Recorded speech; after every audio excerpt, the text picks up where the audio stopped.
without further ado, let's actually jump right into some housekeeping so that we can kick off our panel today. All right, as you are all familiar, you are in a Zoom webinar right now. We have a Q&A button at the very bottom of your screen. You don't need to wait till the end to ask your questions. If there are questions that you have throughout the presentation today or throughout the panel, please go ahead and put them in there. I have a full team on the back end that is taking all the questions. They're compiling everything and they're making sure that they can get that over to us as panelists for the end of the session. So we will leave a little bit of time at the end to be able to get to some of your questions as well. And as a reminder for everyone, the recording will be sent to you after the event. So if you don't want to take notes, you don't need to. We will be sending you the recording. And of course, you're more than welcome to share that with any of your colleagues. Okay, today's agenda. So first, let's actually go through some of the virtual recruiting report. I'm going to highlight for you some of the major findings that came out of it. We're going to talk about that. That will be a little bit of a grounding and a foundation for us as we go into the panel. You're going to hear Mariana, you'll hear Mario, you're going to hear Josh refer to some of those pieces as not only factors in their own company or their institution's decision-making around how they're thinking about the fall and beyond, but you might hear some things that are either aligned or maybe not aligned with some of the recruitings, with some of the report findings as well. And so we'll want to make sure that we sort of ground you in what it is we have found and what we've seen so that it makes the discussion a little bit later make more sense. And then, of course, we are joined by Mario Vela from UT San Antonio, Mariana from Stony Brook, and Josh from AT&T. And we're going to hear a little bit more about how they're actually bringing all of this to life. And then, of course, we'll end today with a live Q&A with all of you. So again, if you have any questions, don't hesitate to use the Q&A box. That is where our team will be gathering all the questions from. Okay, without further ado, let's jump right in.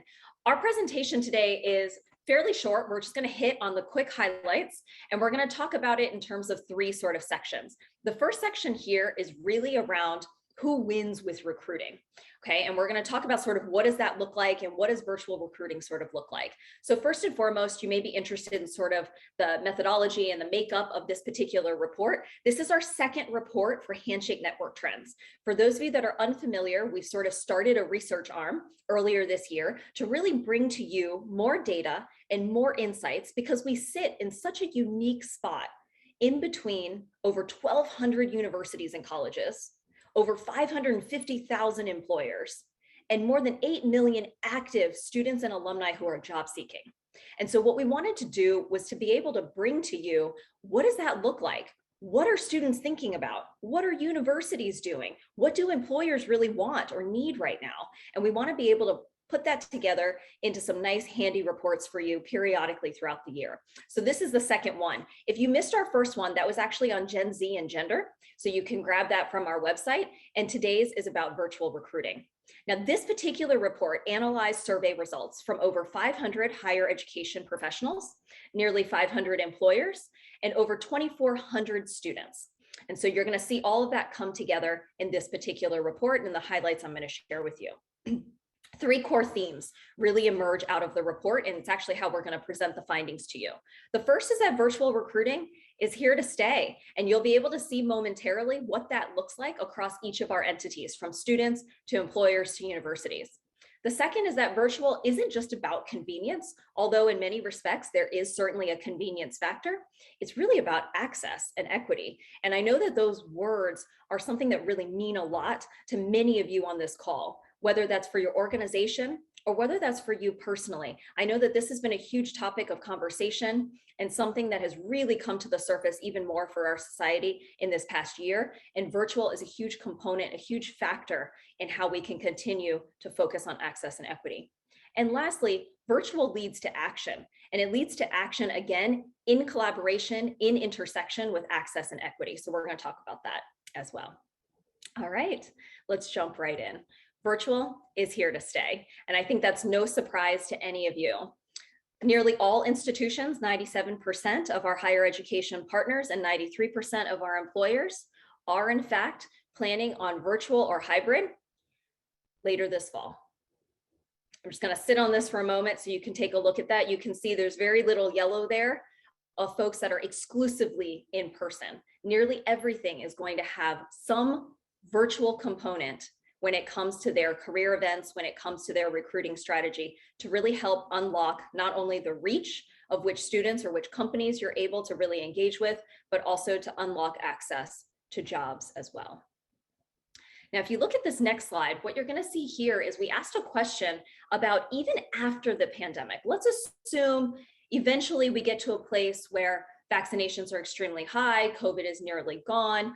Would you consider and want to keep virtual and hybrid? So not even just for this fall, but in general moving forward. And you can still see a very high percentage of both our higher ed partners as well as our employer partners have every intention of continuing to keep virtual recruitment as some element that is really here to stay beyond this pandemic. For those of you that have joined me for previous webinars, you've actually heard me say this for the past year, very, very consistently. The switch to virtual, the path to virtual is not necessarily new. The reality is we were already moving in that direction. Employers were certainly moving in that direction. It simply would have taken probably 2, 3, 5 years for us to really get to this point. And what the pandemic did was simply compress time. What would have taken 3 to 5 years became 3 to 5 months. And over this past year, both our higher ed colleagues as well as our employers really saw some of the benefits that came out of that. And as a result, it has significantly shifted what people are looking at as they continue forward into the future. Now, you might be wondering, what are students thinking as well? So this next slide will actually show you students' thoughts. Nearly 9 in 10 students prefer some form of virtual recruiting even after COVID. And we're really going to dig into some of those findings. We're going to look at it across different populations so that you can really get a sense of why that is and what that means for different student populations. But even after restrictions are over, there's some real benefits around virtual that we are seeing show up here, even as students talk about what it is they're looking for. Okay, so thanks. I think that's a good segue right into unlocking equity and access and talking a little bit more about what that looks like. So in our surveys, one of the things we talk about is really asking, with virtual recruiting, what is the opportunity to be able to meet one-on-one in a virtual interaction with employers? What does that mean for you? What does that look like?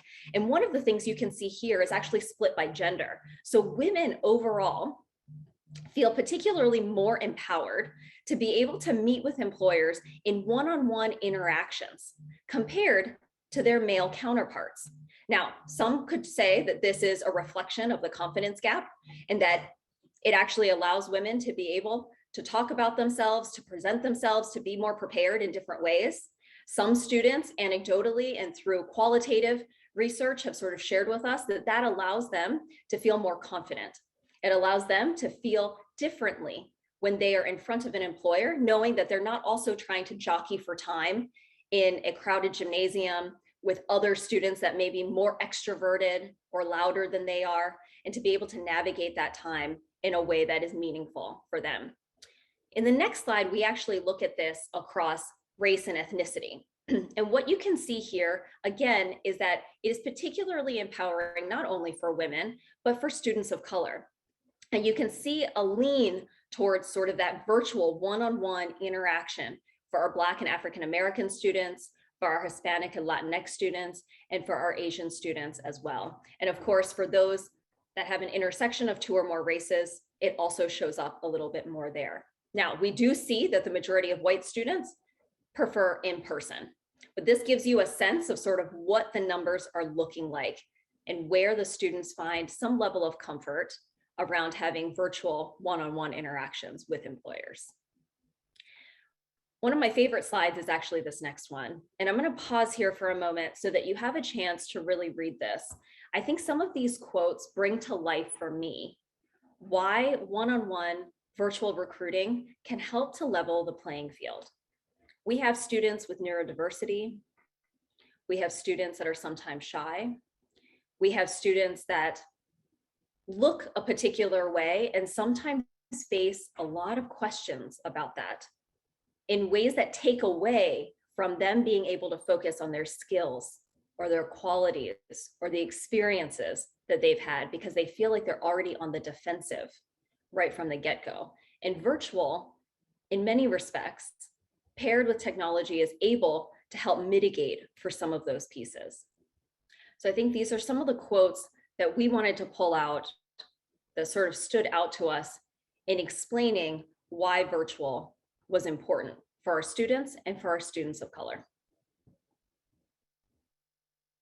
All right.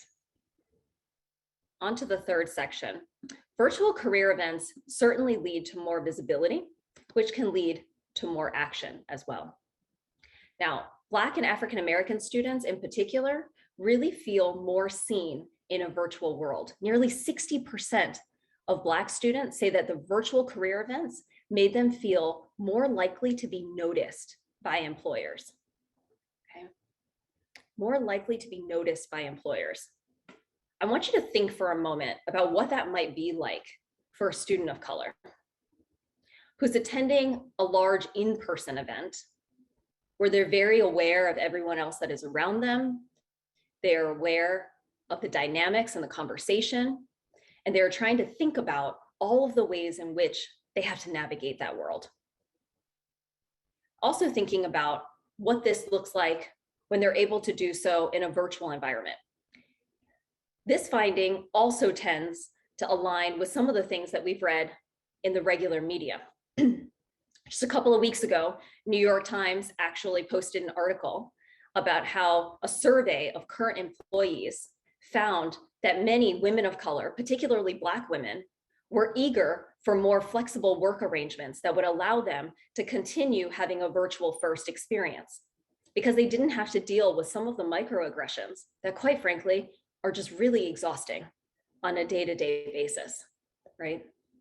So think about that both from a work perspective as well as from a recruitment perspective about what this could look like and how, again, this can help to level the playing field for all of your students. Now, by no means are we saying you need to only do virtual, but we are saying that virtual has an important component and should be a critical component to your strategy as you think about, for universities, how will you serve all of your students, not only the majority, but perhaps the minority or the underrepresented who are not always the loudest voices.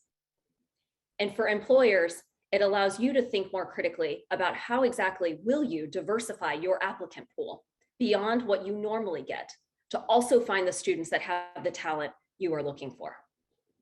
Now, this last slide before I get into our panel discussion is about whether or not virtual actually helps to motivate women and students of color to apply.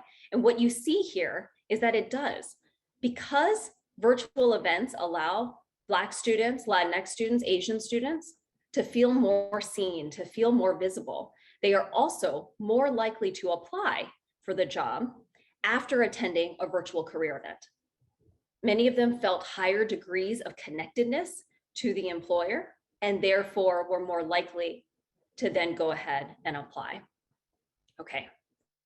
Those are the main highlights from our report. We're going to jump right into the second part of our presentation today and get right into our panel discussion. So I invite all of my panelists to go ahead and unmute yourselves and show us your cameras so we can see your beautiful faces.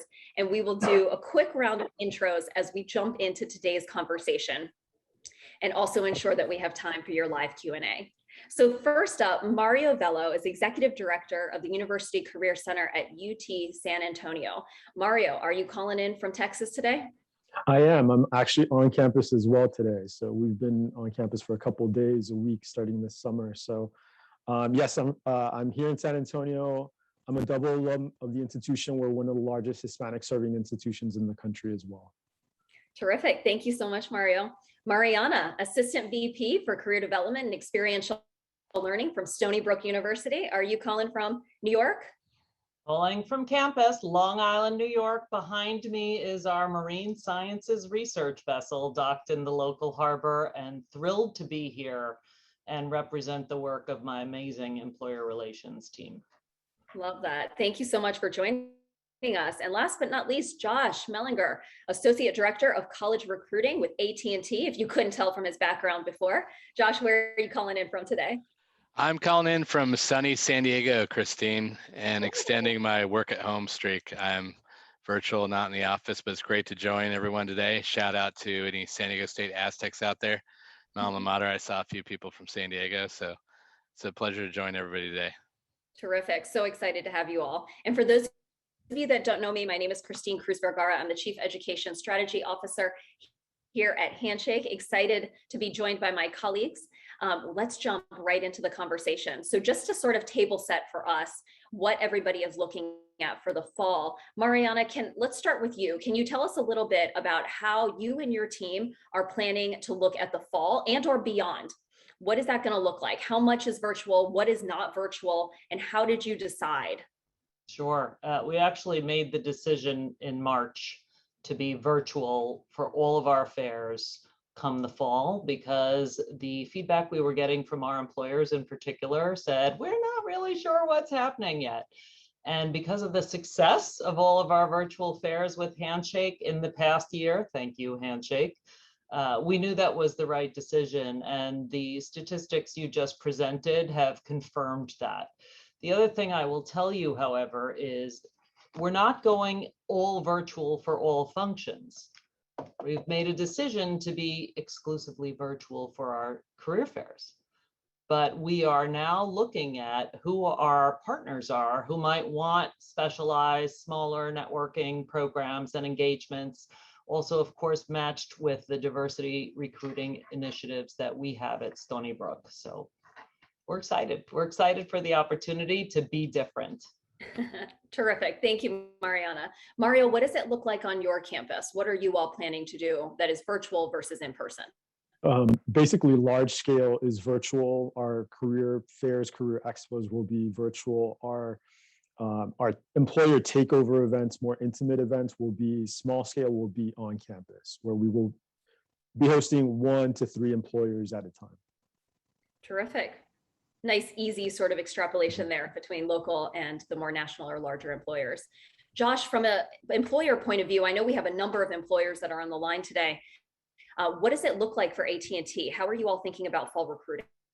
Yeah, and that's a great question. We've looked a lot at all the different factors, from our employee safety to student safety and all the different roles at each campus. And we learned a lot from the pandemic, but it reaffirmed a lot of what we knew before, that we could be very successful virtual.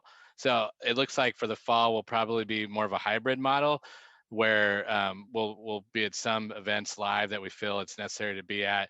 And we're going to probably cut down the number of schools that we physically go to almost in half. So it won't be our traditional fall, but it will be a mix, a hybrid mix, and we'll kind of have to see as we go and make our decisions based on each event in terms of whether we need to be there or not. So there's a lot, when you're a big company with a lot of employees, there's a lot to figure out between our travel restrictions and all the different rules in place. But it looks like hybrid will be our best approach for this fall. Mm-hmm. And Josh, are you hearing from some of your employer colleagues at other companies as well? Are many others also trying to figure out sort of travel restrictions? What's the funding going to look like? How many schools would they even be able to travel to? Are they leaning more towards virtual? What are you also hearing in the field? Yeah, I'm hearing a similar approach, looking at a lot of, there's a lot of employee issues, right? You can't ask an employee if they're vaccinated. And then there's a lot of, travel restrictions are mostly lifted now at AT&T. But I think, yeah, the budget's also something that a lot of companies are looking at. I know from an AT&T perspective, we budgeted to not travel at least half of the year. So there's a lot to factor in. And I think, like AT&T, most companies are thinking of their employee safety first, of course, and a lot of our employees are still remote. So we're just back in the office. So that's kind of a big step to then just automatically go back on campus. But I think a lot of our university has been great to work with, letting us know you have an option, hybrid, not hybrid. And we want to, of course, follow all the rules, because we know by region and different geographies have different restrictions on campus in terms of what students and employers and how they can interact. So a lot to figure out. And I know the community of employers talks about it a lot. And I'm sure some of us are still figuring out as we head into August. Yeah, it seems like it's going to be an iterative process for everyone that's involved as we continue to figure out what makes the most sense to be virtual and what makes the most sense to be face-to-face and in person. Mariana, what were the factors that you really took into consideration for your institution that allowed you to really think about how you were going to move forward here? Okay, so I would say 3 things. One, you talked earlier about this idea that that the compressed time made us move differently. Well, for us, and not to say we are prognosticators, but we've been doing about 15% of our work virtually anyway, prior to the pandemic, because of the alumni and the employer engagement that we have through the department. So one, it was already part of what we were doing. Two, and for all of you schools out there, note this, our student engagement and our employer engagement increased in the pandemic. Huge, like stark numbers that told us, wait a second, something's going on here. How do we capitalize on that?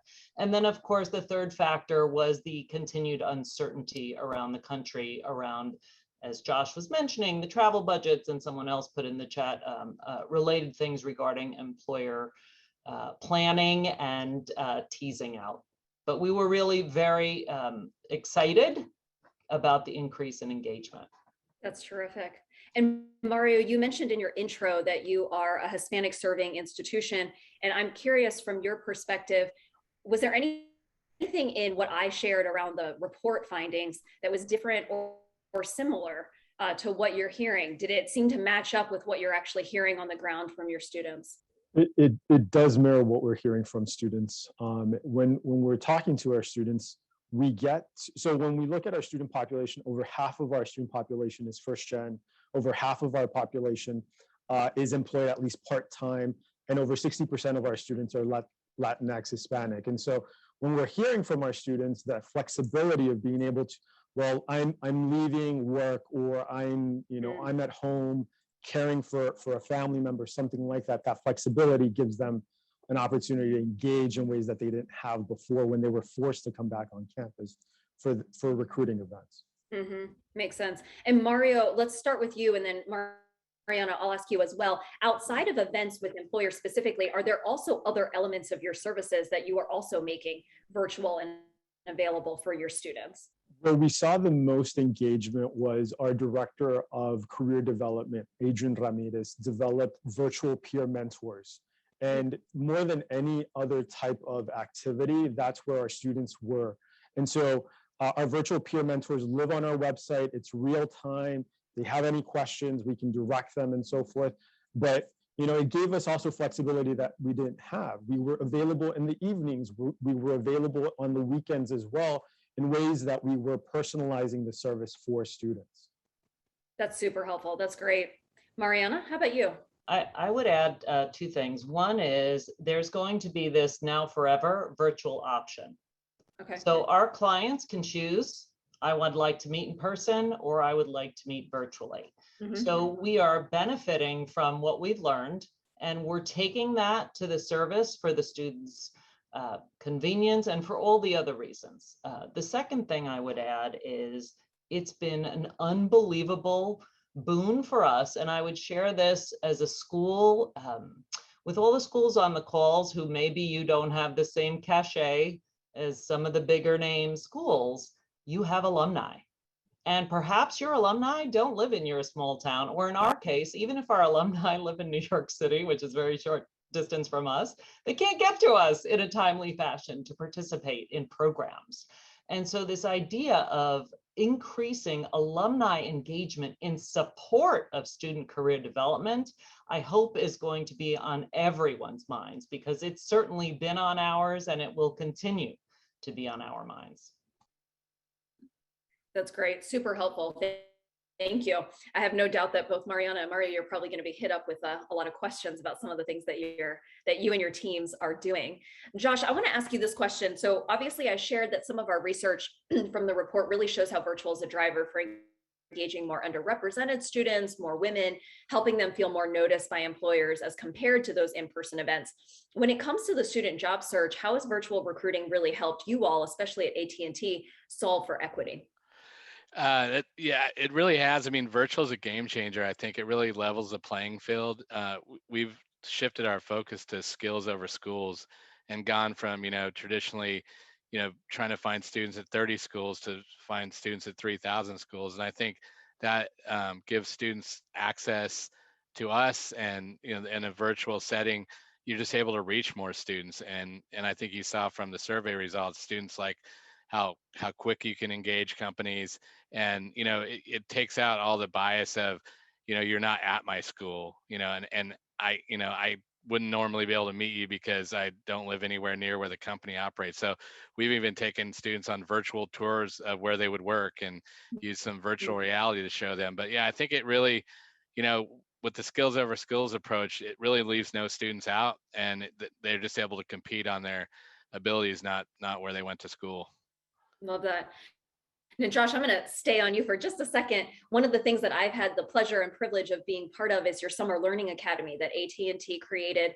I believe last summer was the first year. And I mean, just gosh, what a benefit that has been for so many students. I know last year when COVID hit, there were thousands of students that lost internships and they no longer had opportunities. And AT&T, you all kind of came in with this really amazing online self-paced learning academy that allowed students from anywhere to be able to participate. And correct me if I'm wrong, but I think in the first year you had 14,000 students participate in this program. And I know you're doing it again this summer because I just had a chance to actually speak to all your students in the program again this morning. Tell us a little bit about that. And for the folks on the line that don't know about that, especially the universities, tell us what it is and if their students might still have an opportunity to participate, or if they could participate in the future, if you all are planning on doing this again. You bet. Yeah. And this year is even bigger. We have more than 20,000 students from 112 different countries have joined us. So, and we appreciate handshake support. We can find a lot of those students if it wasn't for a platform that can reach that many students. But yeah, we noticed last year, as you mentioned, students lost their internships. We were lucky enough to honor our internships. But what about all those students that got left behind that would have a gap on their resume that might not be able to fulfill their senior requirements of having internships? So we created this massive open online community externship program. Last year was 4 weeks. This year it's 2 weeks, 80 hours of learning. You get a credential at the end of it. We teach them business acumen. We teach them life skills, but we also have a lot of motivational speakers that talk about career and your future and planning for that. So it's been a surprisingly great success. We kind of we said, how can we use what we our training folks that train 300,000 employees to flip that model and sort of train students. And yeah, a lot of commitment, dedication from our college recruiting team to pull it together. But interestingly enough, I mean, it's turned out to actually be a source for great talent as well. We were really just looking to help students learn during the summer and fill that education gap they might have. And it's turned into finding outstanding students that are actually interested in working for AT&T as well. That's fantastic. Let's actually flip that to the other side. Mariana, what are some of the benefits that you've already seen or that you hope to be able to realize for your students, particularly your underrepresented students, as you all take more of this virtual first approach? Well, the insights data clearly demonstrates that students of color feel a lot more comfortable in the connectivity with employers through virtual means. I do, however, want to say something about freedom. So I was talking to a local reporter recently, and she said, "Oh, we're looking for the silver linings of COVID, and there's been so much, so much sadness and so much bad, right? But hear this, COVID has given all of us, and in particular our students, the chance to be different, the freedom to say to professors, mentors, parents, significant others, even children for our non-traditional students, that you know something, I'm going to make a change. And I can use this pandemic in effect to explore something else. And in our case, for all of us on the call, either the employers or the career centers or others on the call, we can use the same excuse to try something a little different, to be a little different, to test something out, to not be married to what was. And so the idea that we can extrapolate all of the positive aspects of this virtual transition and maintain those and support our populations, our students, our employers, our campuses, and our communities with virtual support while pulling in the most important aspects of a face-to-face connection, I think is so exciting. Scary, but exciting. And so even for the folks on the call who really couldn't do that in the last year and a half for all the reasons. Now you can, right? Yeah. So now you have the freedom to be different. Yeah. I think, Mariana, I just want to praise you for your comment there. I think a big piece of that is really, it's mindset, right? Like what you're showing and what you're really encouraging people to think about is how do we change our mindset to see this as possibility, to see this as potential, to see it as a new challenge, a new thing that could actually be really beneficial rather than looking at it as something scary or something to dread, sort of looking forward. And I think even just that switch in mindset makes a really big difference as we head forward and we think about how we're going to iterate on what those things look like. Mario, tell us a little bit about how virtual has sort of benefited you all so far already. I know you did a really interesting collaborative sort of event with a number of other institutions. What were some of the results of that and the outcomes of that? So when we were right in the middle of the pandemic back in November of 2020, we started feeling that there were more employers interested in recruiting at HSIs. We were getting more inbound versus outbound. And so we thought, how about we raise the profile of HSIs? And so we targeted HSIs that at least had 51% Latinx student populations and were Handshake universities as well, because we were organizing an event that would be hosted through Handshake. So 14 of the largest HSIs across the country, from UIC to California State to University of California, Florida International University, which is the largest HSI in the country, we all came together and organized the HSI Career Collaborative. For many of the institutions, we had close to 100 new employers for each of our institutions. And so not only did we raise the profile of our institutions, we also gained relationships that we didn't have because we were leveraging all of our networks across the country. And so what's next is this Career Collaborative will continue with an employer summit next month. And so we're targeting a couple of other HSIs in the East Coast to join our efforts as well. And the employer feedback has been phenomenal because we're collaborating in a way that we had never done before. That's terrific. And actually, Todd, I think right when you started speaking, Mario was also saying that he is seeing a trend in more collaboration, whether that's across employers or across institutions, to be able to bring folks together in a way that wasn't sort of happening. All right, I want to address sort of an elephant in the room that we've sort of probably all heard from time to time in different settings, and I think has even been part of some of our own chat conversation here on the side, which is hybrid. So we all use the term, right? We all say we're going to have some kind of hybrid fall. But I think all of us are thinking about hybrid in a slightly different way. So Mario, correct me if I'm wrong, but when I hear you say hybrid and I hear you talk about doing both some things in person and some things virtual, it doesn't mean that you're looking at one event and trying to make that one event both virtual and in person. You're saying some events will be in person and some events will be virtual. You're not necessarily trying to make one thing hybrid. Is that an accurate encapsulation? And I would love to hear Josh and Mariana after Mario, for you all to define, like when you say hybrid, what does that actually look like? How do you break that down? So Mario, you first.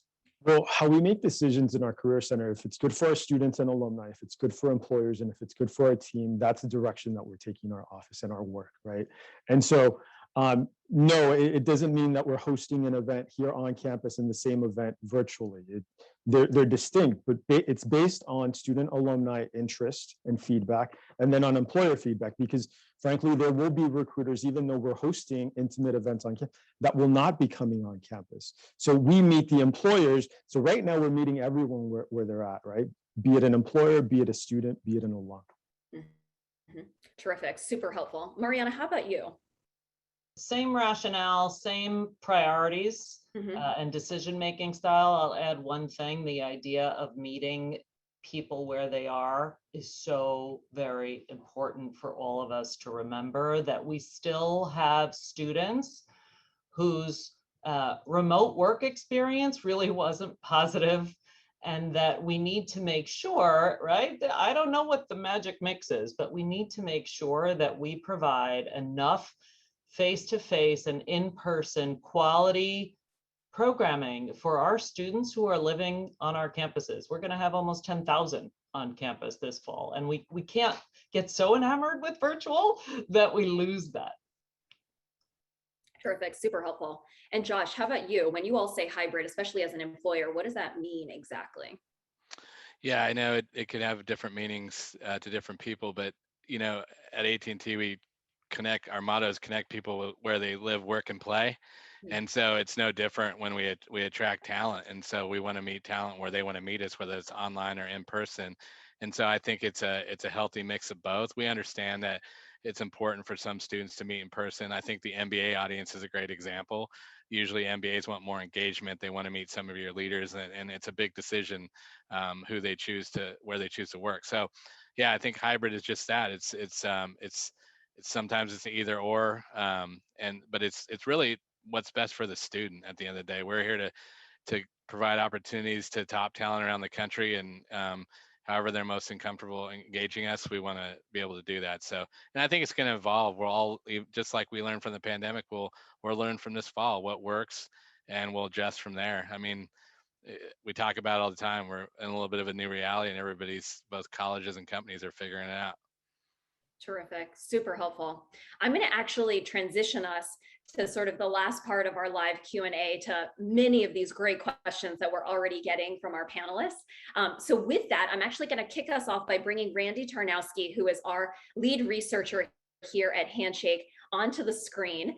Randy, I'm looking for the question. I actually don't know if I can find it for you real quick, but we had a good question from one of our attendees that essentially said you have 8 million students, but you only had 2,400 responses. So tell us a little bit about that in terms of the methodology of the survey. I know that everything was statistically significant, but you are the researcher, and it is much easier for you to explain that. So I'm going to let you do your magic.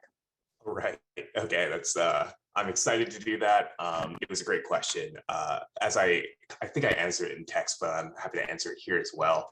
As a background, we wanted to really sample the Handshake network. So this is meant to be representative of the Handshake network, which also happens to be very representative of higher education in the US. So what we offered was a random sample of students in the network, invited them to participate in the survey. We had a great response rate. Over 2,700 students responded to that question of, how does that opinion represent like all students out there? And one, it really doesn't claim to, but two, this is pretty standard in survey methodology. When we think about, I'm sure we've all been paying attention to polls in politics and questions about that. This is meant to do a similar thing, which is really to get a pulse of students and then try to also, along with that, get the complexity of different student kind of experiences, especially along the lines of virtual fairs. So with those students, we additionally went an extra step to weight those students, because we know things like in polls, and this is just known in survey methodology, that there's a tendency for, say, males to under-respond to surveys and females to over-respond to surveys. So something we did was ground those in to be more representative, and weight those to be more representative for both across ethnicity and race and across gender. Something notable with that, we had some questions about that. It's like, oh, with weighting, is there like fudging of the numbers? I will say, to the chagrin, I think, of a lot of people that have had to be on the other end of this call, that it's a very objective kind of systematic approach. There's no like weighting and then see, do you get the things you want? Just for complete transparency, after weighting, this made a very minor difference in what we were seeing in the trends you just saw. It's such that there's substantively no difference in once we weight and unweight. Additionally, there's a ton of other questions just about like, are these students coming from rural or urban areas? What is the selectivity of this? I will say the great part of this random sample was that this is very representative of higher ed in general, just about the experience of students out there. So while I'm not saying this will represent every student exactly, it's a very good pulse check. And it's something that you should have a lot of faith in, that this represents a lot of how students are feeling right now. So that's a little bit of clarity on that. Happy to answer more. Thank you, Randy. Appreciate it. Appreciate it. I know for a lot of our higher ed folks, many of you do your own surveys. Many of you have gone through your own master's or PhD programs and are familiar with sort of your sample size, and making sure that everything is statistically significant as you do your research as well. So thank you, Randy. Really appreciate you jumping right in. All right, let's jump right into some of the questions for our folks here. Mark Mario and Mariana, let's start with you. There are definitely some questions we have from folks around marketing. So when you are thinking about your virtual events, how do you make them successful? How are you marketing these not only to employers, but particularly to students so that the employers aren't disappointed by the turnout of what that is going to look like? So Mariana, let's start with you. What are some of the really amazing things you're doing? I think we even did a case study on you and wrote that up. So please share with us some of your learnings. So let me first call Elizabeth Ann Moon to the virtual stage. I know you can't spotlight her, but she is really the master of that. And the one thing I will tell all of you is, aside from get someone who knows how to do this, like we recruited Elizabeth, the second thing is engage with your partners. So why we were so successful, and why, frankly, we've been very successful over many years, is because student organizations are our lifeblood. So as an example, the National Society for Black Engineers, the Society for Hispanic Professional Engineers, and other groups who are pre-professional in nature, those are our fervent and long-term partners. And this is how we maximize our marketing resources. Having someone in the age group that's closer to the student body than I am is also really good. Terrific. Mario, how about you? How are you all looking at marketing? I think the biggest key is we've developed a student advisory board that gives us the pulse of what students are interested in. And then even if, because not everything has gone smoothly during the pandemic, right? There have been challenges. And there was one particular event, it was our first tech conference, virtual, and attendance wasn't looking strong. And so I brought in with my team the leaders of our student advisory board that are leaders of student organizations. And we said, look at attendance. From an employer lens, we may lose some of these employers if we don't see the participation. Within the matter of hours, the increase started happening because our student leaders have communication channels that we don't have access to. They may have a WhatsApp group or a group me channel or something that we don't have access to. So it's important that we connect with students regardless if they're reading the newsletter that we send out or not. Super helpful. Mario, I want to stay with you for just a second. What advice do you give to smaller employers, those that don't have the brand name? Those are certainly not as recognizable as an AT&T. How do you help them get visibility on your campus? What advice would you give to both the career centers on the line today, but also the smaller employers that sometimes struggle with virtual because they just don't have the brand recognition? So it's 2 points. One is build a relationship with the career center and the student orgs at the same time. Understand the best practices at that university, and then build that relationship with the appropriate student organizations. The second piece is invest in the institution. I'm coming from Northwestern University, where I saw a lot of funding, and I was working at Kellogg, which is the business school. Coming to an HSI, I'm not seeing the same level of financial investment and sponsorship that happens at other universities. So it is also on the employers. It's on both sides, right? It's a partnership with the Career Center, but it's also an investment on those student orgs and that relationship with the institution as well. Mm-hmm. How do you recommend employers get connected to student orgs? Should they do that through the Career Center? Should they do that directly? What's your take? Here at UTSA, I would say so, because the student orgs, they have new leadership. The leadership turns over every year. So it's important that you may lose touch with that president or that marketing person that you had a relationship with at that student org. So it's important that you maintain the relationship with the Career Center. That way we can help facilitate who the new leadership members are, the new leadership of that student organization are. Terrific. Mariana, I see you nodding your head as well. Follow up on that. And yes, Mario, to all of that, but I'll add one thing. For the employers on the call, regardless of your size, your first step is the career person, whatever the name of the organization is called, because we're the ones who know the campus. And we're the ones who can curate the pathways for you inside the campus among our various schools and colleges.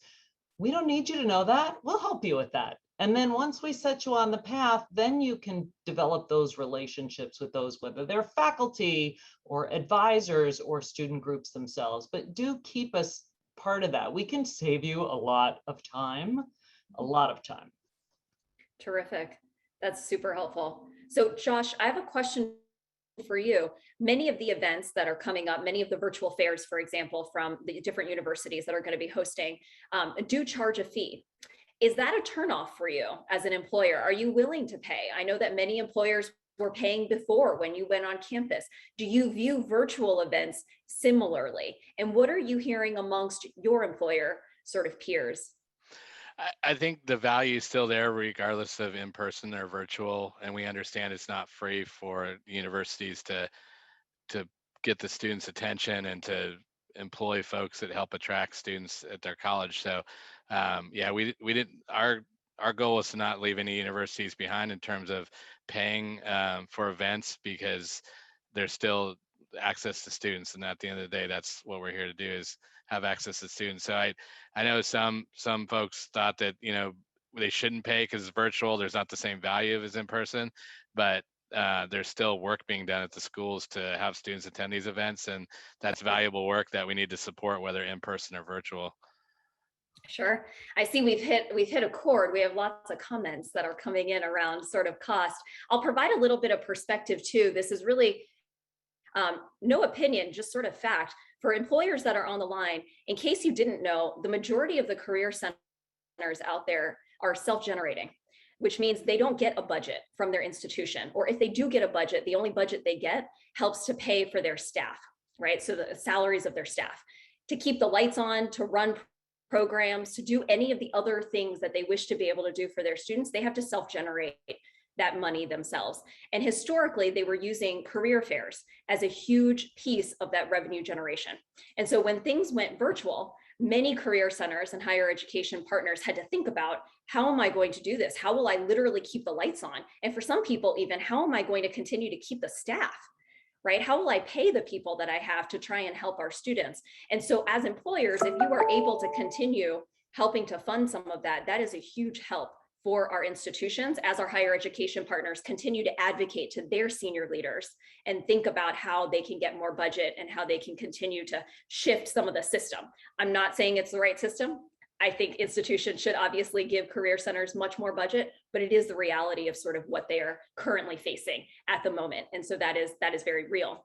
I'll also offer, Josh, sort of a spicy take that I heard from one institution in particular, and I will leave their name and their institution out of it. But one of the things they actually said was, you know, when we move to virtual, it's actually more value for the employer. Because before, when they came to an in-person fair, so this was their thinking, when they came to an in-person fair, the employer would show up and they would hope that they got some good students coming by their table. They would hope. But in virtual, they're actually able to invite students, the students that they want, to participate and to actually sign up for sessions. And then they have allotted 10-minute time slots so that they actually know that they're going to have that valuable time. And that's actually a huge value add. Now they know their schedule beforehand. They know what to expect. They know how their time is going to be used. And that's actually something I couldn't promise them when it was in person. And so that school, I believe, actually did not reduce the cost at all for their virtual offerings, because they actually felt like the value was equal to, if not even more, as well. So just offering all the different points of views that we're sort of seeing. Spicy for sure. And I would say we tend to not want to attend any event, virtual or in person, without knowing or having some idea of the students we want to meet. So if you're disappointed with the number of students you meet, whether live or virtual, I would suggest using tools like Handshake to meet the students before the event. We tell the students we want to meet, we'll be here, and they may have not wanted to attend or plan to attend that, but since they know we're going to be there, they end up attending. So you kind of have to create your own attendance too. If there's rock star students that you're targeting, let them know you're going to be at the event through Handshake, and your success of meeting the people you want to meet is a lot better if you know they're going to be there already. And that goes across all platforms. We don't just use Handshake. You have to reach students and let them know you're going to be there, or else your event might not be successful. Absolutely. Mario, oh, go ahead. Yes. I actually wanted to talk about something that just happened here at UTSA, where the platforms that we have, including Handshake, were funded by the Career Center. As of a couple of weeks ago, these are now seen as enterprise-wide platforms. And so rather than Handshake being something that we're covering, because we were cost sharing with other colleges, right? Because this benefits all our students and alumni. Now it is something that is covered by University Technology Services. That's terrific. Was that something that you spearheaded? How did you get that that shifted over? So we had a few platforms that we were cost sharing, and we made the business case of that this is enterprise-wide support for our students and alumni rather than a career center initiative. This is an institution-wide initiative. Mario, just get ready. I'm sure your LinkedIn is about to get blown up by lots of people who want to do the same. Josh, I'm curious from your perspective, one of the things that we had talked about in our prep session was that at AT&T, you all are even going almost like line by line with some of the invites that you all are getting to sort of determine, is this something that we'll accept? Is it something that we'll accept virtually, or is it something that we'll accept in person? And I know we got a question in here today asking, give us more perspective from the employer point of view around what would be something that would entice you to actually go in person versus the thing that you would do virtually. How do you decide? Great question. That fine line is that, does that human presence make a difference for the students? And I would say for us, it tends to be that more specialized engagement. So if it's exclusively computer science students per se, and you need more interaction, you need hands-on, you need to bring in our engineers to talk about life at AT&T, that tends to want us to be on campus more if it's more of a high touch with a unique audience versus a massive career fair. I think that's a differentiator, and where again that human factor and that in person makes a difference. Same with MBA events. I think I mentioned that earlier. MBA students tend to want to be more high touch. They want to engage and meet not just recruiters, but some of our leadership as well to assure them that they're making the right decision. So I think the student population is, what the event is it's huge or is it an intimate engagement, will sort of dictate where we make those decisions. Because I think if you go virtual, you can talk to 3,000 people at once very easily, and you don't need a lot of those one-to-one conversations. So but in those smaller settings, I think we benefit from sometimes being in person and having that one-to-one interaction. That's great. Thank you. Super helpful.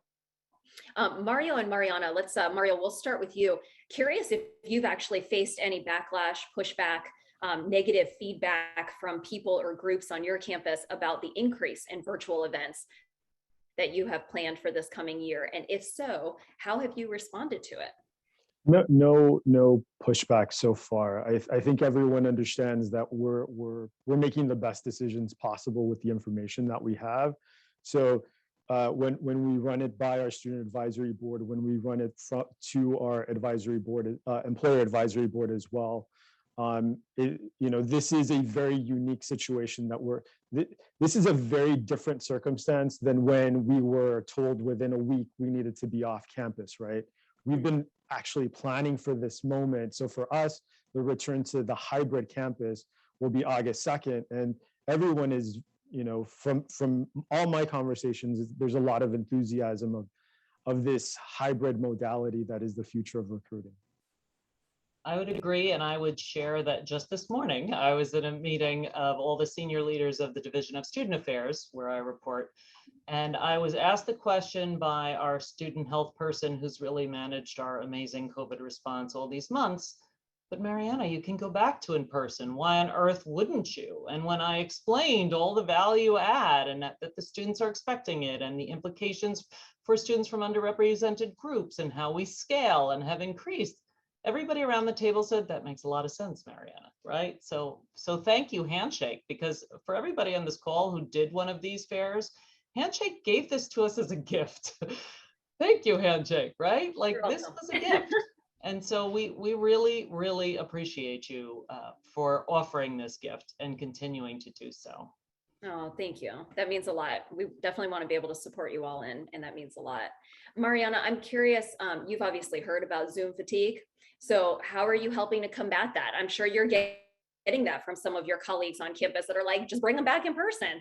So how are you thinking about that? How do you get past that?